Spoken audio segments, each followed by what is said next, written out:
china suy đa tâm quan đa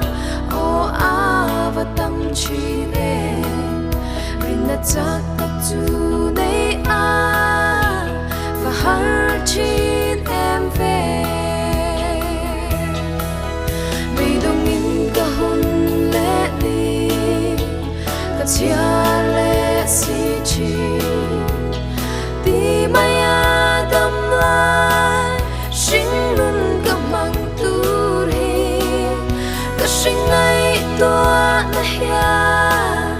lom ni anh ấy mê mô mà sẽ thâu lại Krista cả lòng si Hallelujah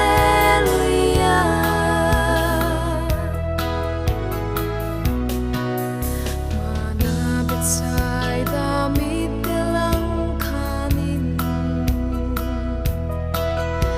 Yesu da vida fa pa min khawngaihna loài thi nu lệ thiên lung ru min ka ao china mà sẽ chan mà lom om re cả mu chuang si lâu mây đông in cả hôn lệ đi cả chia lệ si chi đi maya đâm lại sinh luôn cả mang tu đi cả sinh ngày tua na hia lom ni anh ấy nề mô mà sẽ thâu lại Krista cả lòng si Hallelujah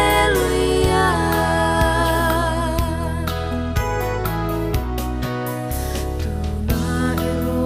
hey hi cả lâu sẽ ta Shin te ma ami za pui a piang tu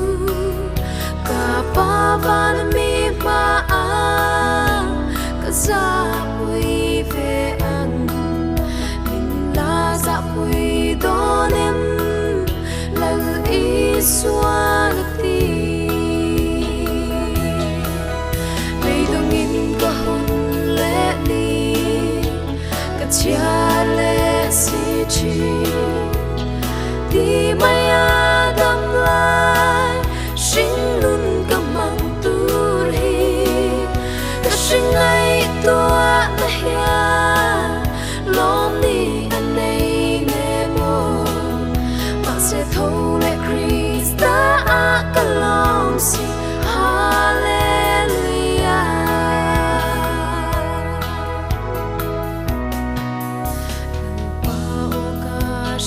ka thin luna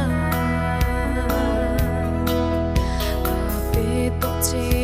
alom dam na pham kim chu ti hey hi po min ne na chu quang chua se lam che ka khawngaihna hi itan a to ke min ti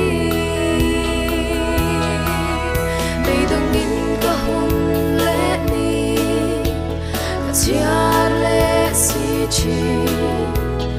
đi maya đâm lại sinh luôn cả mang tu đi cả sinh ngày tua na hia